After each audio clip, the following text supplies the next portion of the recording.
નમસ્કાર દોસ્તો સ્વાગત છે તમારું આપણું યુટ્યુબ ચેનલ હું અને મારી વાતોમાં। દોસ્તો ખૂબ સરસ મજાની વાત આજે હું તમારા સાથે તમારી માટે લઈને આવ્યો છું।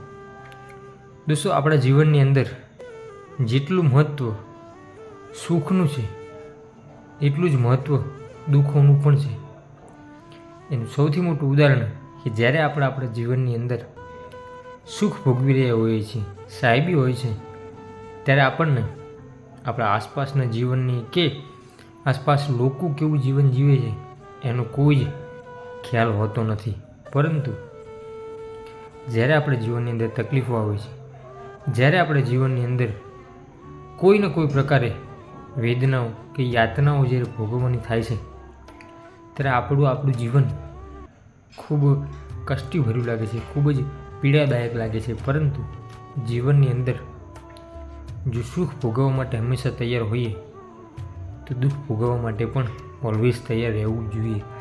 કારણ કે દરેક સમય જીવનનો એક સરખો ક્યારેય ચાલવાનો નથી। દોસ્તો જીવનની અંદર જ્યારે આપણે કોઈ પણ સુખ સાહેબી ભોગવીએ છીએ ત્યારે એની સાથે સાથે દુઃખ ભોગવવાની પણ તૈયારી ચોક્કસથી રાખવી પડશે। અને જો એ તૈયારી નહીં હોય તો જીવનની અંદર ખૂબ જ તકલીફ પડશે, ખૂબ જ યાતનાઓ અને ખૂબ જ એમ કહેવાય કે વેદનાઓ ભોગવવી પડશે। માટે બંને તરફથી બંને પક્ષની તૈયારી આપણી હોવી જોઈએ, સુખોની અને દુઃખોની।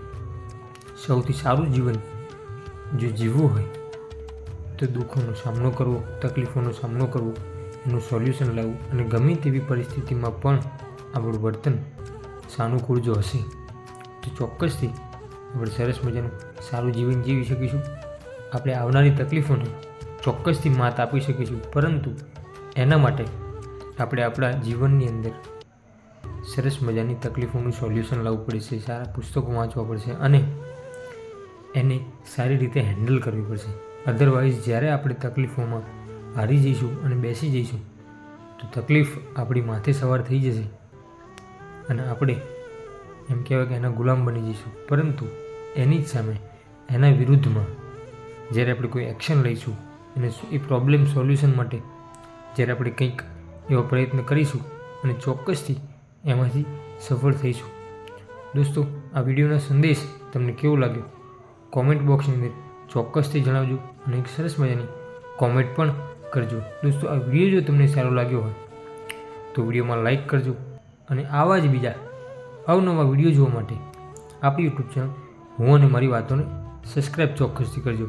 દોસ્તો ફરીથી મળીશું એક નવા જ વિડીયો સાથે। ત્યાં સુધી દરેક દોસ્તો, દરેક મિત્રોને મારા જય માતાજી।